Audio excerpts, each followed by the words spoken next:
The 18-19 budget doesn't sound right. Say 18-19. That seems so. Should wow, be pretty low. 18 budget. Kathy, as you know, stays on top of the budget as well as anyone I've ever worked with, and she's incorporated in this budget, I think, almost everything that we have talked about as a group of administrators and principals and so on. And there's been some good things happen, and there's been some not so good things happen. The good thing is that the state apparently is going to fund a minimum guarantee plus, and we're going to get a little hit in transportation, which 6 months ago, we weren't sure that was going to happen. The other thing is that there was a little increase in the assessed value, which down the road will turn out to be a blessing for you. And that's been for a long time. And that triggers some other things along the budget process. The main thing I want to tell you is, from my vantage point, Kathy and I talk every day, sometimes almost every hour every day.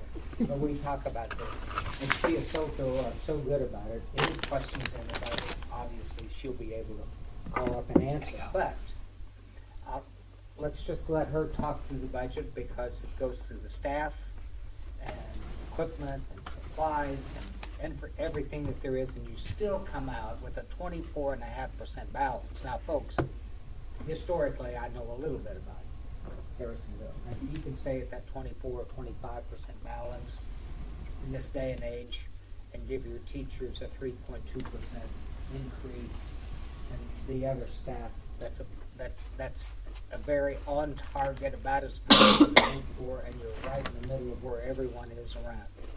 The only one that's different, and the reason for that is Ray-Pac. They were jumping up a lot. As you know, they passed that tax levy. That's just $1,500 on their base, and that shoots them up to the 6% plus. But we are right in there with the Liberties, Beltons, Carneys, districts that we fit in our side. So, with your approval, let Kathy talk through it. By all means. All right. The presentation tonight, I'm just going to talk about some of these things that I've got listed here. The school district funds, I'm going to describe the funds and the accounting principles. We're going to do a revenue and expenditure overview. First, we're going to look at the general fund and the special revenue fund. We're going to look at the 17-18 projected fund balances. So we're going to look at how we're going to end this year. We're going to talk about the budget expansion and enhancement items for next year, the salary schedule adjustments for next year, and then I've got a schedule of the proposed budget, or how we're looking, what we see it to look like for the upcoming year, touch on the debt service fund and the capital projects fund.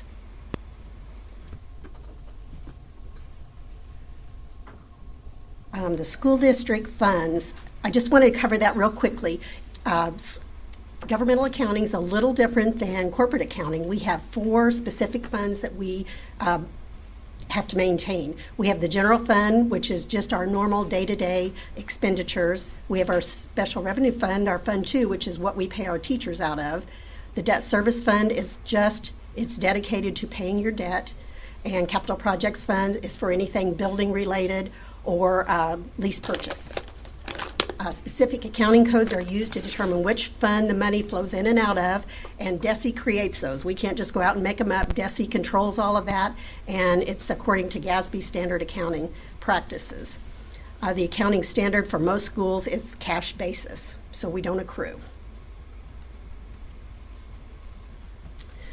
Now we're going to talk about revenue expenditure overview, the general fund and the special revenue fund. Now those 2 funds flow together. The revenues for the 2 funds are primarily our local property taxes, and currently our general fund levy is 4.0207, and that's our real estate taxes, our residential. And what controls that is our CPI increase. Every year we get the standard around 2% CPI, but also you have a reassessment year versus a non-reassessment year, and this year will be a reassessment year. And we've gotten some preliminary numbers, and we are seeing a little bit of growth from that. It was much more encouraging than it has been in the last few years. The real estate on the commercial side, we're seeing about a 9% increase on that. That's due to some of the businesses out on 49, which have helped us. Our personal property tax are our vehicles, And the M&M surcharge is the business personal property, which is the equipment inside the buildings that are out there. We've got some new manufacturing that's out off of 49, so we've seen some increase in that. Our state monies go to Fund 2. That's our formula dollars, our Prop C funds, which is sales tax, and our classroom trust fund, which is the lottery money or the gambling money. And we get a portion of those based on our ADA. Our federal funds, we do get title grants. We get Perkins grants, which are dedicated to the Career Center, and then our IDEA grant, which is for special ed. On the expenditure side, expenditures are charged to the two funds for our day-to-day operations, including salaries for district employees and the benefits, instructional supplies, transportation costs, food service, and the district utilities. So we're still talking about just funds 1 and 2. As I said, they flow together. The combined balance carried in these two funds is a primary indicator of the district's financial viability and stability. And at a minimum, the school district should carry a combined fund balance that is sufficient to get you through December without going negative. If you were to go negative, you would have to do a tax anticipation loan. We've not had to do that as long as I've been here, and I think probably in years past. But that would be, if we were to get down below even the 10%, that would be a scary place to be. You wouldn't want to be that low in your percentage. Low in the 90s. Pardon me? Were we that low in the 90s? I believe 3%. 3% when you were here, Nancy. It looks like to me the bulb is about to go out on the projector too, would be my guess of what we're having here, so. Well, I'm we gonna can't see text it anyway. technology. I'm texting mine. Okay, look at. Okay. And the bulb is a Fund 1 expenditure, right? Oh, there we go. We're back again for a minute. Okay, I was saying we were going to talk about the 2017-18 projected fund balance. This is the projection of how I feel we're going to end by the end of the year. In the first column, you'll see the names of the different categories. The second column, which is the red banner at the top of the second column, is the 2017-18 budget numbers, if you can see those. And then the last column is the projected year end for 2017-18. If you look on the second column, where it says revenues over and under expenditures down towards the bottom, you see we budgeted at a deficit of $983,000. But in the year-end projections, I'm saying we're going to come in just $155,000 expenditures under revenues. I'll tell you how I budget. I budget low on the revenue side and high on the expenditure side. That's why you see such a large deficit in that budget column. When we go and really look at how we're spending, how we're going throughout the year, you can see that we really didn't spend that much. And I know that's maybe a scary number to you all, but that's how I've always done budgeting, and it seems to work. So we budgeted that we would end our year with a percentage fund balance of 20.65, and I'm projecting 24.34 at the end of the year. And again, these are preliminary numbers. We've still got a month and a half to go. So, did anybody have any questions on that 17-18? I'm going to move then into 18-19. And as Bob said, we listened in our staff meetings. We listened to all of our principals, all our directors, to see some of the things that they might want to include in this next budget. So I've got a list here of some of those things. We are going to do a vertical step on the schedule, the certified schedule, plus add 200 to the base. And that cost is going to be about $299,700. Then we're also going to do a vertical step for all classified staff, which are our support staff, and that costs us about $99,000. It was brought up that we do the right test, right time. That's going to be $8,000. Our health insurance increase was 3.23%. which equates to $65,165. That was awesome. They started out at a 13% increase and negotiated it down to the 3.23. Really good. So it was very good. We're very happy. CBiz is our consultant, and they take care of that for us. And that's no plan. No plan changes, correct. Oh, really? Is this the part where we're increasing staff salaries by 3%, you said? Yes, that vertical step plus 200, that equates to a 3.21% increase. The vertical step on the classified is about is right at 3 and maybe a little over. Each step does increase by 3% on the classified. So last year we give all staff a 3% increase, It was 298, something like that is how it equated. and then this year it's just certified staff. Okay, And classified staff? both. Certified, It's the same thing again, so everybody across the board. right. Certified calculated out to about 3.21, and then classified's always 3. The amount between steps is right at 3%. So we're doing that now for the second year in a row. Yes, correct. Let me interrupt for a second. On the right time, right test, right time concept, somebody tell me if this is not the right time to discuss this. I understand conceptually what that is. We had, what was it, 2 years ago, the state paid for the ACT. I believe this year, beginning this year, they're not. We had some discussions about the district paying for that, specifically the ACT, so that we can have an ongoing, rolling, real baseline of scores based on something that isn't testing. And I'm not opposed to the right test concept. I think that's absolutely appropriate. But is this the right time to throw that concept out there that maybe we should consider fully funding the ACT for everybody, even if it's in addition to work keys or whatever? Or is there a better time to do that?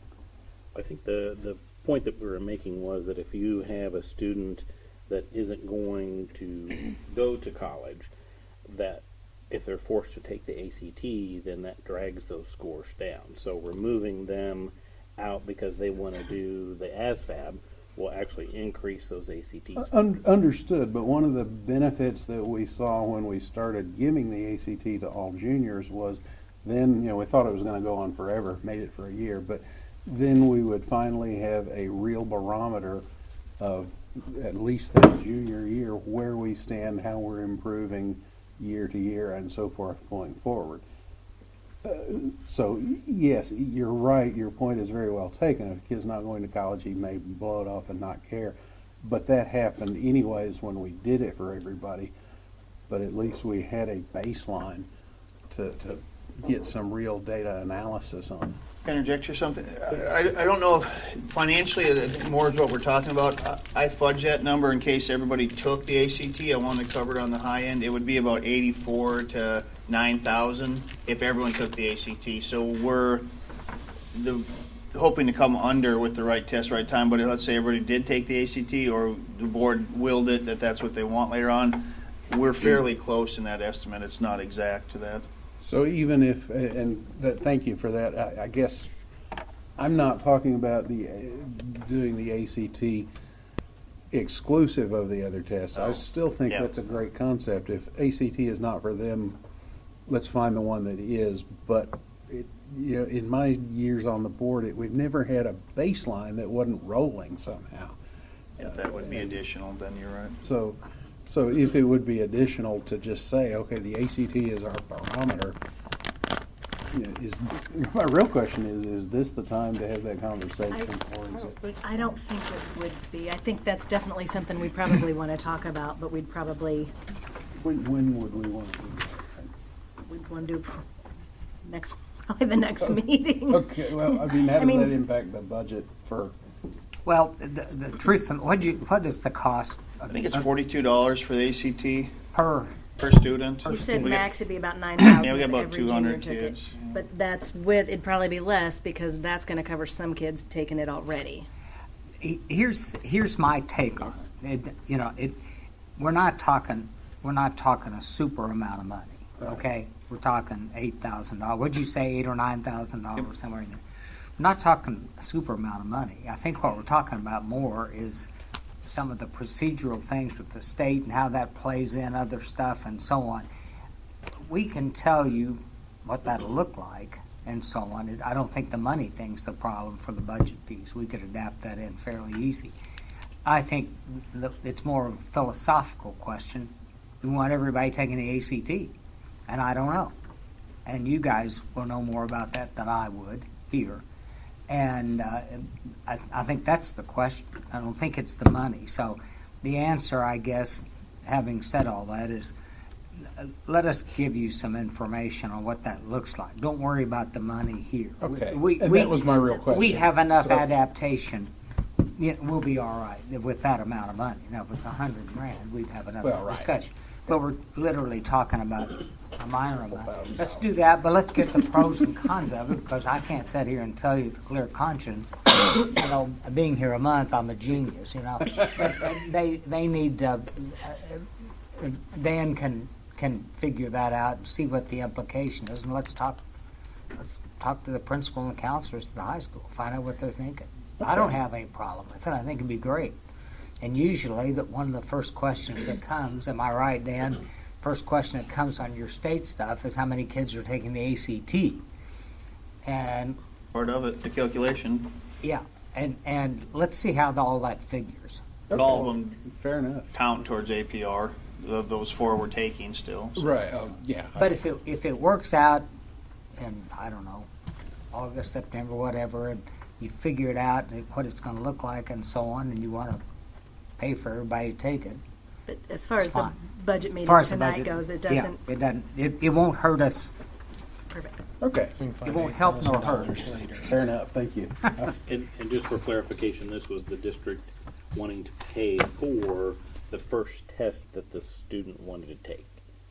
If they wanted to take Right. additional tests, they would pay for those. It would be a test. Some of them take it as sophomores, but not very often. But we'd pay for a test. Right, whichever one, but. Some people take it, several times.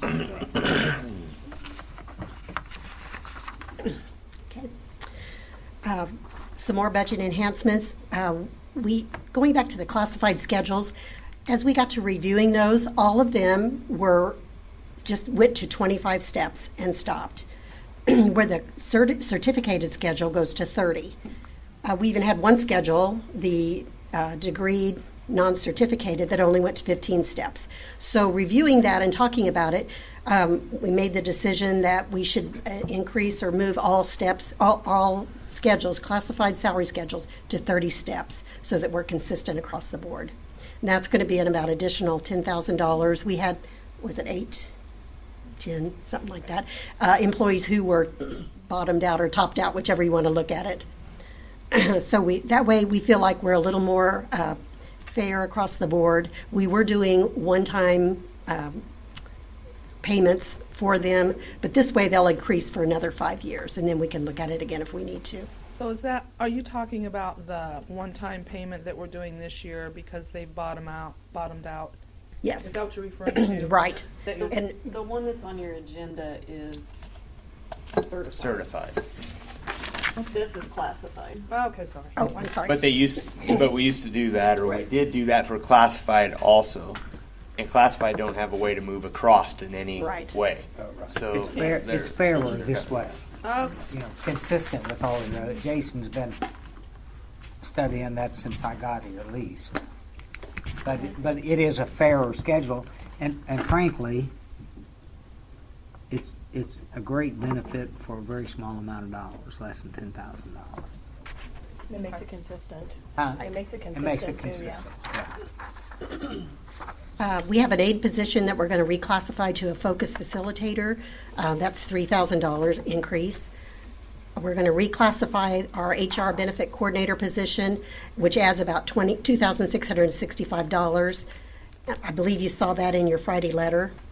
And add additional duty days to our curriculum coordinator, which will cost about $3,936. We also have a request from our ECC, our parents as teachers staffing approach. She would like to take a full-time position and split it in half and have one of those positions do day site visits and one do night site visits, and she can cover much more families. So there's going to be possibly a maximum of $5,000 increase, and that'll be dependent on the level of hire. Is that even taking into consideration that benefits might be less? Right, it will. Okay. Definitely. Because this will be a full-time going to 2 part-time. Correct. All right. Correct. This slide just shows our cost and percentage increase of our salary adjustment. I'm sorry, you can't see this very well, but the first column is 0 added to the base, which costs about $258,000. The next column is 100 to the base, which adds about $279,000 to the salary schedule. 200 to the base is what we're proposing and adds about $299,000. And 500 to the base adds about $361,000. The second table is the classified schedule cost. Costs about $99,270, and that is a 3%. As I said earlier, the certificated or the teacher's increase will be 3.21%. And then the last table just shows the total cost for certificated and classified, plus their insurance increase and the retirement increases associated with those dollars. The total is $518,710. Is a percentage of PSRS retirement going up? No, No. on either side. Thank goodness. PSRS retirement is 14.5%, and classified is 6.86%. 6.8. Most of the discussion on that is what I've been a part of would not see that increase for many years. Oh, really? It's going to be very costly to school districts if they try, because they're trying to adjust other areas. Anything that I've heard on that, Still a good retirement and system. it's It is good, and for you, those of you who don't know, 87% the funded. district does match. It comes 14.5 out of the employee, and then 14.5 is matched by the district. Okay, so this is our preliminary 2018-19 budget. Total revenues I've projected to be $25,789,593. Expenditures at $26,625,361. Now we do have I'm showing a deficit of $835,000, which brings us down to a 20.68% percentage fund balance, an ending balance of $5.5 million. Again, I'll tell you, I don't like to fudge on those revenues. I don't like to overestimate, and I do probably add a little bit on the expenditure side just to cover us. But If it works, it works. it works, yes. Prices do go up. And that 20.68 a little lower than where Yes. we are comfortable being. though? Yes. And we projected 20.75 last year and Okay. ended up 25. So, Okay. yeah. Now I won't say we need to. We probably do need to start watching what we're doing here on out if we don't see property tax increases, and I don't know. We need some growth in our kids. Does the expected revenues or proposed revenues, does that take into consideration what we think the increased property tax revenue will be? Yes, it does. And as Dr. Watkins said, they are going to fund the formula fully this year, supposedly. Now, they always say that, and then you get your first. It hasn't been signed by the First governor yet. holdback. Right. But, So I did not estimate at that.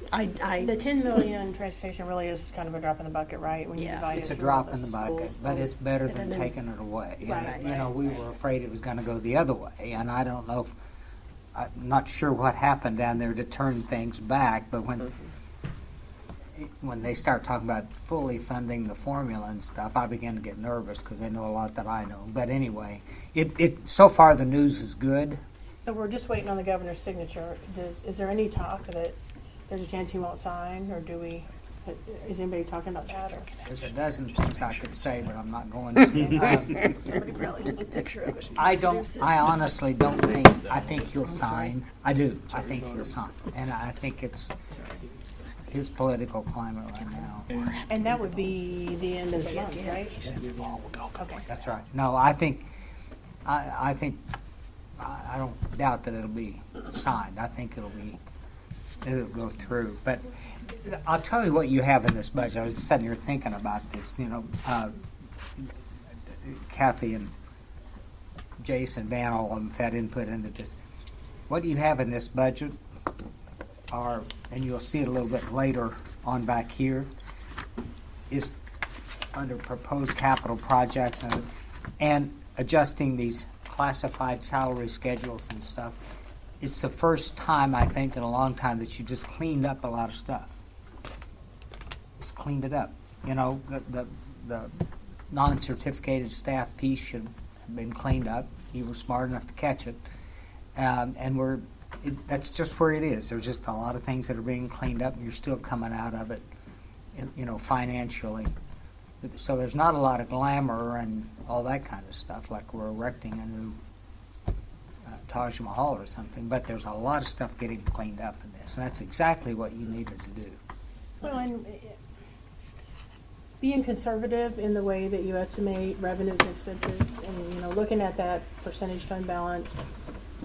Two things. Number one, we can look at history, how you've been conservative and how it ends up being closer where we want it to be. But on the other hand, we can fix that pretty easy by not cleaning up these things and not giving our salaries. But if you look historically at where we've ended up, I feel confident at least going forward with that until we start seeing a trend where we're not, beating it at the end. So. You're going to be a lot. You're going to be a lot better than that figure shows down there at the end of the year. You just will, and you've got people that are monitoring it carefully, and so on, and it's going to be fine. You're going to be nice and solid. And I will say that everybody really responds and watches the budget. I taught school finance for UMKC for 13 years, so I'm not totally stupid. Well, I'm stupid, but I'm not. But I know a little bit about something, but not totally. Thank you. But these people all play to that budget and pay attention to it, and it's not going to get away from you. That's the good thing. My banker's heart appreciates your conservative estimation. We all do. I think it's great that for the second year in a row, we've been able to give our staff a raise. That's incredible, awesome. Frankly. So that's a testament to the budgeting skills of without cutting positions and right. without, because we've been through that. Some of us have cutting positions, cutting salaries, cutting staffs, cutting. No fun. All right. That kind of ends talking about Fund 1 and 2. If anybody has any other questions, if not, we're going to move to Debt Service Fund. Okay. As I said, the Debt Service Fund is used to pay our interest and principal on the district's debt, which was voted on by the district patrons. The current debt service levy is 1.0565, generating about $2.07 million. And it's dictated by Missouri state statute, and the only thing you can do with those dollars is make your debt service payments. Nothing else can be done. And the current general obligation debt will totally be paid off in FY 2026, 27. Yes. Which is not too far away if you think about it. Refinancing of outstanding GO debt we've done over the past 2 years has saved the district over $1.9 million. We've taken advantage of really prime markets and interest rates and done very well. But we also have good financial advisors, George K. Baum, they've worked with us very well. So, all right, we're going to move. Oh, any questions on debt service? So what happens when that levy goes away and the debt's all paid off? You can start over again, or we can have, Or we can have no levy. Once Yes. your obligation's paid off, the debt service levy goes away. Yeah. So that you would. So then Fund 3 will sit empty. Yes. It's the Well, no tax unless, increase of course, levy you decide to vote. Or foreign vote or whatever. Which, frankly, probably Okay, we'll move on to the Capital Projects Fund. This is where we do our enhancement to buildings and pay for our lease purchase. And that's a debt mechanism other than the GOs. The GOs are voted on by the patrons. The lease purchase we can do without the vote of the public. Major revenue sources for the Capital Projects Fund are the M&M surtax and the payment in lieu of tax, which is the Walmart distribution. And Walmart distribution was a Chapter 100 tax incentive, and we're still receiving, and we'll be receiving those dollars. It's about $326,000. We'll be receiving those through 2025. So it does go away. Then they'll go onto the tax rolls. Dollars in this fund can only be spent for erection of buildings, additions to buildings, remodeling or reconstruction of buildings, furnishings, payment of lease purchase obligations, purchase of real estate, or other capital expenditures such as Chromebooks, the Mac Air, which are replacing the Mac Air devices at $185,000. I thought I would throw that in. I didn't have a place to put it. I didn't want to put it on the Fund 1 and 2 chart, but we are going to be doing that, and I believe you all have been made aware of that too in the Friday letter, that we are looking at doing that. And then, point of clarification, any money that goes into capital projects has to be used then at that point. So you can take from Fund 1 and put it into Fund 4, but once it's in Fund 4, it's there. That's correct. And then Kathy, on that That's last pretty good. point there, are we That's getting any conflict kind of as well. refund off of the sale? Yes. Okay. Yes, we are doing a little bit different. We're not going to put those devices on GovDeals, which most is what we usually do with those type of things. We are using a company that specializes in that. They're going to take each one of those devices and they're going to actually wipe them clean. They're going to evaluate them first, wipe them clean, and then pay us based on that evaluation. So then the cost may not be the $185. We're thinking we're going to net zero, is what Mike Diggs is saying. We think our devices are in pretty good shape. That would be a So, whole lot of them. A whole 1,000. lot. What about maybe this isn't the time, what about teachers? They're keeping them for one more year. And then they'll go to Chromebooks? They're going to have just laptops. A regular, Can be done. Yeah, just an HP. Sometimes that's easy. This is a proposed capital project budget. First column, projected year end. We're going to end with an unrestricted fund balance of $1.2 million. The reason that's so high is we're not going to be able to get HES roof done before June 30th. No. Okay. So we're carrying that money over, and then we're projecting to end at $344,000. So our total expenditures next year will be $1.884 million, with revenues of $1.013 million. And then we also included the details, so you can kind of see what Jason has on his plate for next year. CCC, we're doing some electrical work. Can you all see this, or do I need to? Oh, you can't? I'm sorry. I'm listening. Oh, I was going to say, do you want me to read them? Yeah. Electrical work at CCC, carpet in the fire science room at CCC, and some painting. At ECC, we're doing carpet in the workroom, painting various areas, constructing an ADA ramp, and adding a handrail on the south end of the building. Those last two are off of the Hollis and Miller. We went through that proposed list, or after that study, trying to pick off some smaller things that we could kind of try to accomplish. For McEwen, we're going to paint several doors. We're going to do gym lighting, gym painting, and the library floor. Is paint, why is that Fund 1 instead It of is Fund Fund 4? 1. Yes. Paint is Fund 1 on the. Okay, No, my what- question is why? Why is Yeah. that not Fund It's 4? repair and maintenance. So we do have those accounts over in Fund 1. So we're going to. Oh, okay. And then also, the staff that's going to take care of that would be a Fund 1 cost. Because we're hiring you knew that? Right, We're yes, hiring I our staff from within. Yes. So. McEwen, after getting the new gym floor, it'll have new lights and new paint, will be roughly a brand new gym. Awesome. After last year, Mr. Harold worked on HMS, is pretty much with one other thing that's going to be happening there this summer, will be a brand new gym. Central office, we're going to do a little bit of sprucing up over here. We're going to paint some inside areas. We're going to paint the outside of the building, just the parts that, of course, we're mostly brick, but just those areas. We're going to carpet the front office and do a furnace replacement. The high school, we're going to paint the office. We're going to do the remodel for the suspension school. We're going to stripe the student parking, install ADA parking signs, add ADA striping, carpet. That's a baseball. Is that what that is? Down by the baseball and softball Softball fields, field. there's no handicap parking down there, so when we restripe, we're gonna add some of those, and all of those are coming off the Hollis and Miller stuff too. We're going to carpet the hall outside the gym.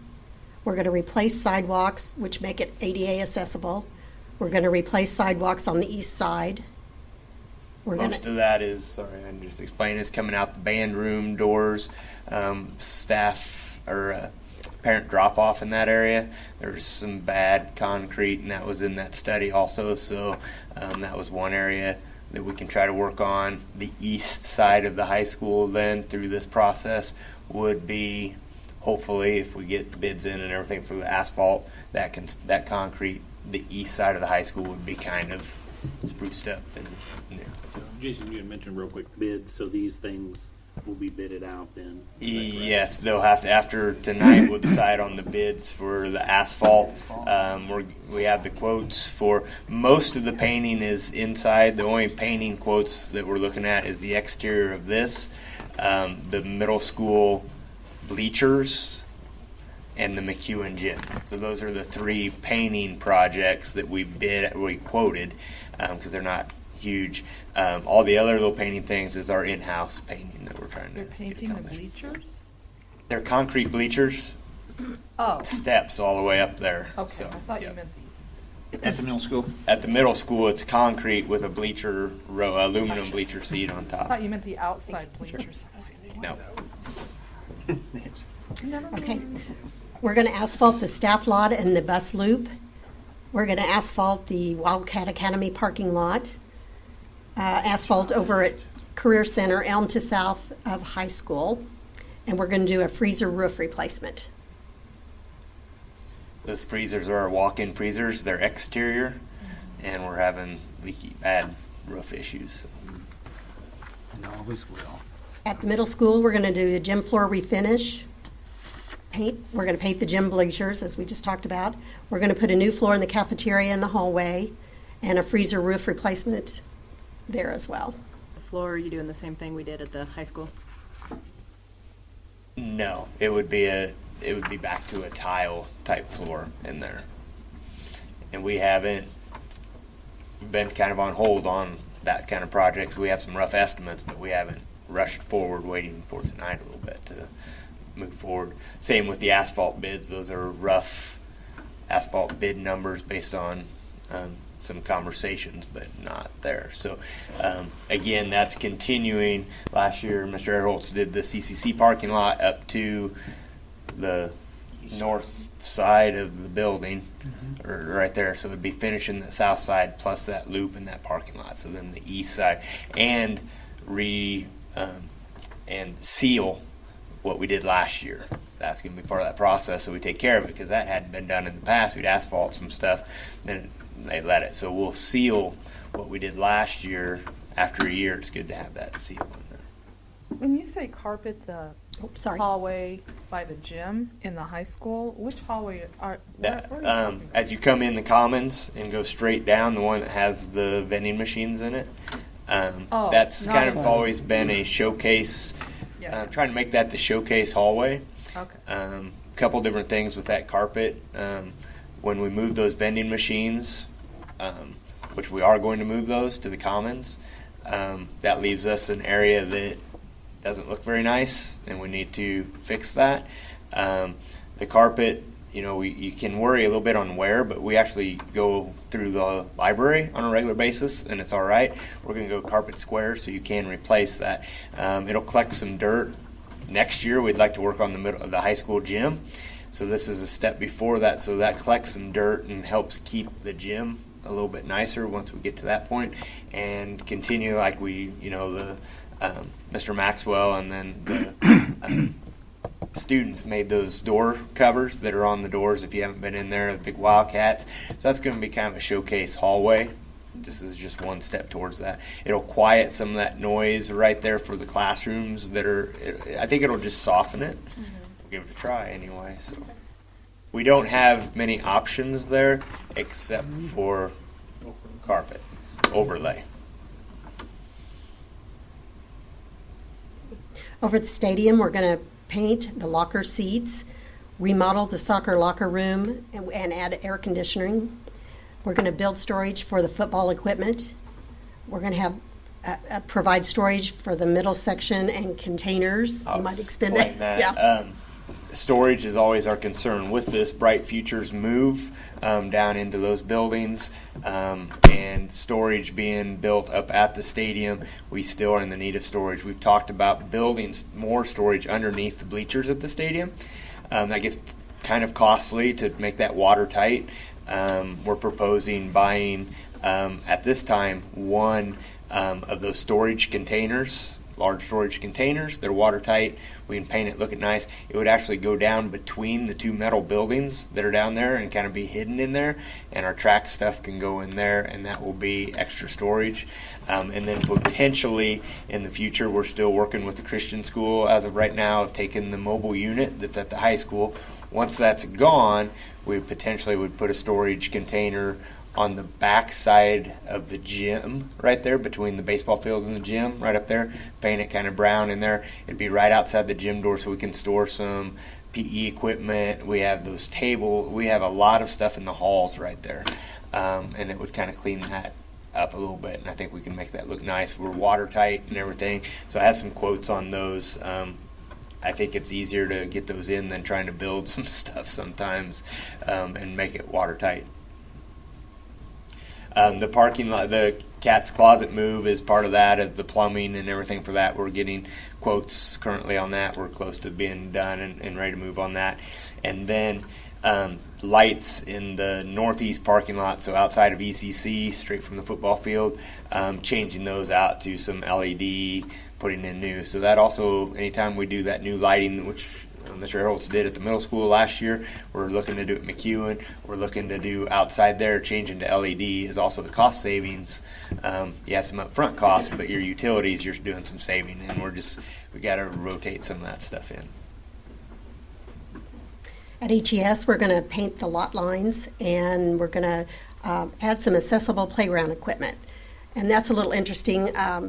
Mrs. Weber had some money that she'd been putting back into an activity account that she wanted to use for accessible playground for the kids that can't, play on the regular playground equipment. And so she came to Dr. Watkins and told him about it, and we thought, well, at least that's going to be a start.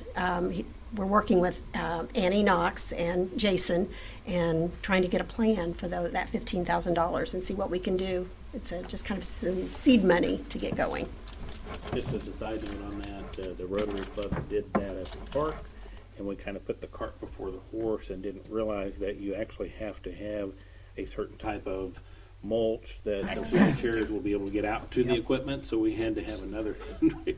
So just as a side note, make sure you have the accessibility to it first before you purchase the equipment. Does that make sense? Yes. We've talked about that. Yeah, okay. So the total impact to Fund 4 is $171,172 on those proposed projects.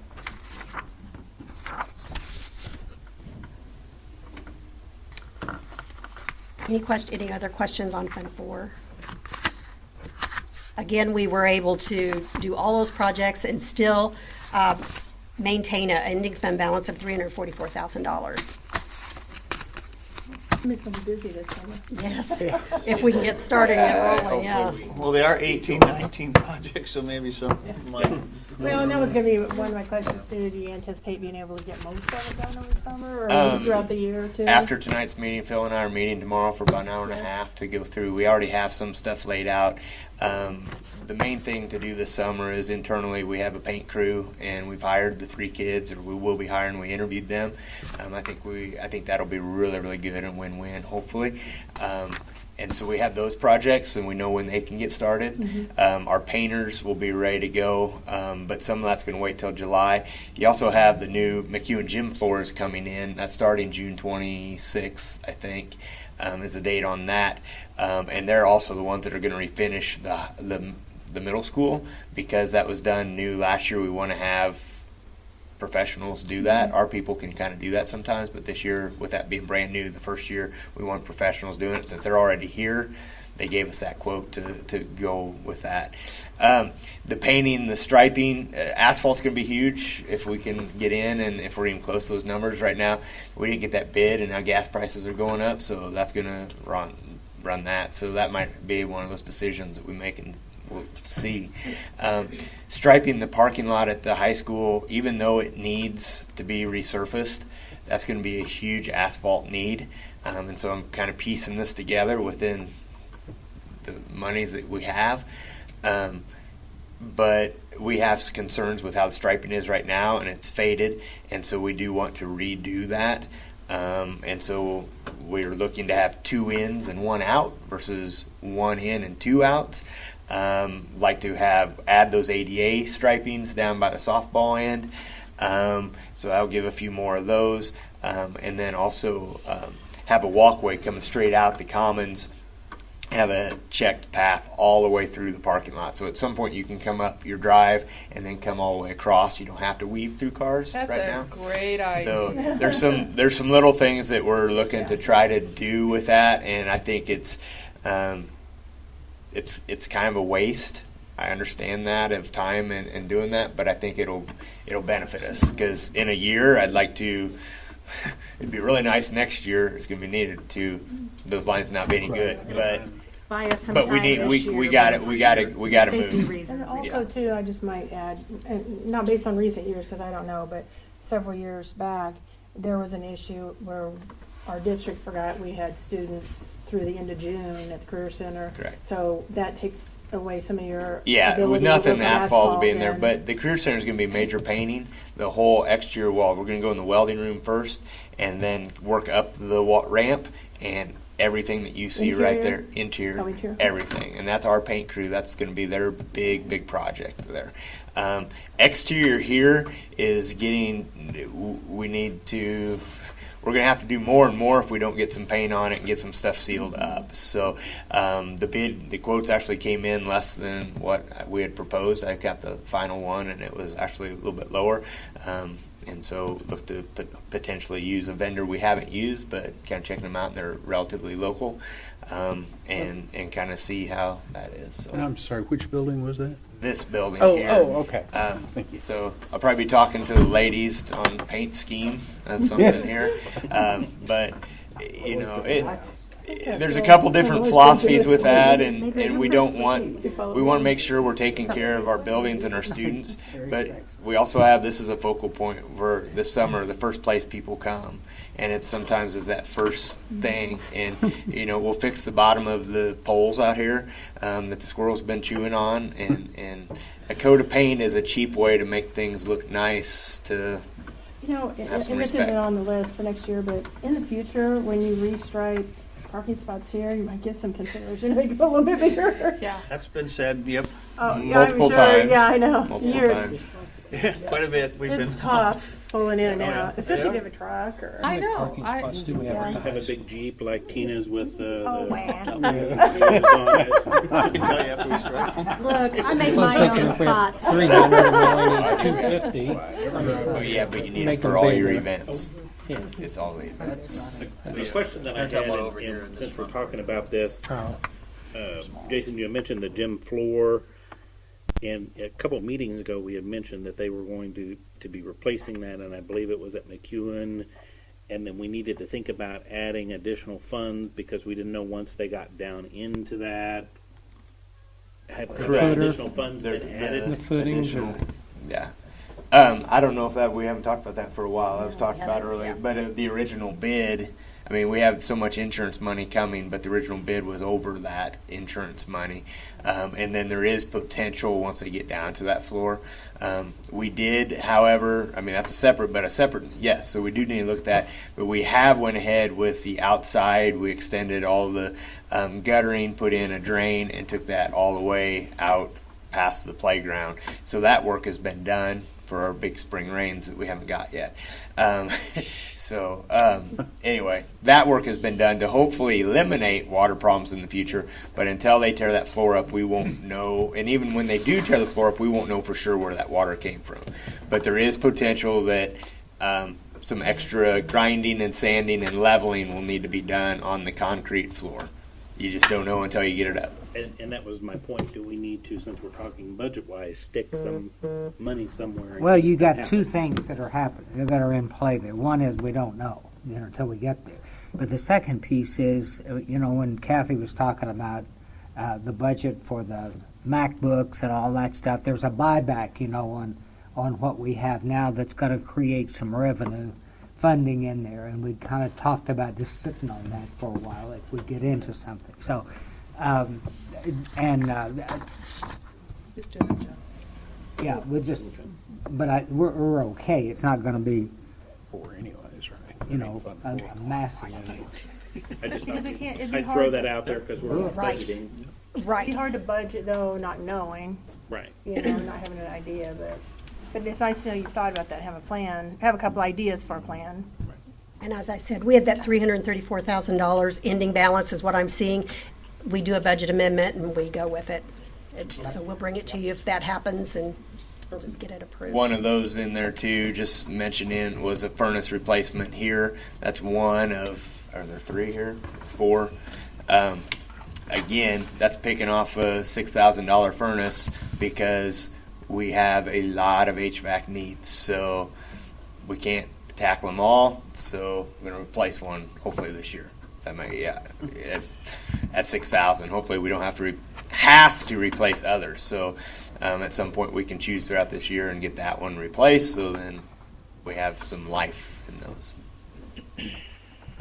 Great. Thank you. Oh, just give everybody a jacket. We do need that too. anyway when Yeah. Susan gets control of this. Trying to see if I can get Susan to You are elbow waiting me. for the I was warm this morning. I was not in the dunk tank, I will tell you that. That's right. Yeah. Kathy, I appreciate the way you put it together and the reviews that you gave us. I mean, information for new people and reviews for those of us that have heard it a couple times, but I appreciate the way you put it together so that it was understandable and made sense. And thank you everybody for all the answers to all the questions that we had. For clarification. All righty. In closing, just a few observations that I just might throw out there. As student needs continue to evolve, new and innovative funding mechanisms are required. So the cost of retaining quality teachers escalates yearly, as we all know. It just compounds every year. So currently we're experiencing limited resource growth, so we need to always think about that. And just know that we need to always be looking for anything that's there and looking at what's going on in our buildings, our staffing, and do we need to replace through attrition, do we need to replace? We just need to really take a hard look when those things happen. Student needs continue to require additional funds each year so we can improve educational services with technologies and capital outlay needs. Technology, as we all know, is a wonderful resource. The kids, that's how they're going to live. They're way past us. So those are always out there, and the teachers are always asking. So those are our number one a lot of times. The district is seeing some new revenue growth in real property tax next year with reassessment and commercial additions. However, student enrollment is flat, which affects our state revenues. And as I mentioned earlier, over the last 5 years, we've lost just wanted to throw it out there. Thank you very much. Any questions? I have one that's it probably just falls in the category of curiosity. With regard to salaries, you were talking about how we match PRS PSR, PSRS. PSR, well, I was close, at 14 point something percent. Is this, do we do this, I don't know a lot about how that works. Do we do this in addition to FICA, or are those certified No. teachers exempt? No, from they, FICA? no, teachers do not get Social Security. They Okay, just they get the 14 and a half, and we match the 14 and a half. okay. All right, very good, thank you. And that's by law. Well, I thought I had heard that at some point, but never having been a teacher, Yeah, By No law. Social Security. And if you had it in a previous job, then Right. it's Then you get it. lowered by, well, part of it, Yeah. by the. There's a factor, it's backed off quite a bit, Yeah. you know. Okay. So, right. I have a handout on PSRS I give to new staff. It's just a flyer from them that explains them. That's I'll grab one. It'll help explain Yeah, some I'm of those just things. curious, 'cause It's I- pretty neat. Don't really know how that works. What is peers? What is the match on peers? 6.86. So they pay 6.86 and they match 6.86. Yes. We match. And that's a 6.86. pension. That's the non-certified staff, Oh, okay. Support. classified, or the certified staff. So non-certified, they do still participate in Social Security then? Yes. No. Oh, non-certified does? Yes. Okay. Yes. Oh, Okay. yeah, I guess they would, because they're. So that's why the rate's a little bit Yeah. lower, because we're getting the Social Security piece as well. All right, if there are no other questions, we will adjourn and reconvene at 7 o'clock. There's a lot of knowledge in there. Could have banged your gavel. I'm sure Bob. Yeah.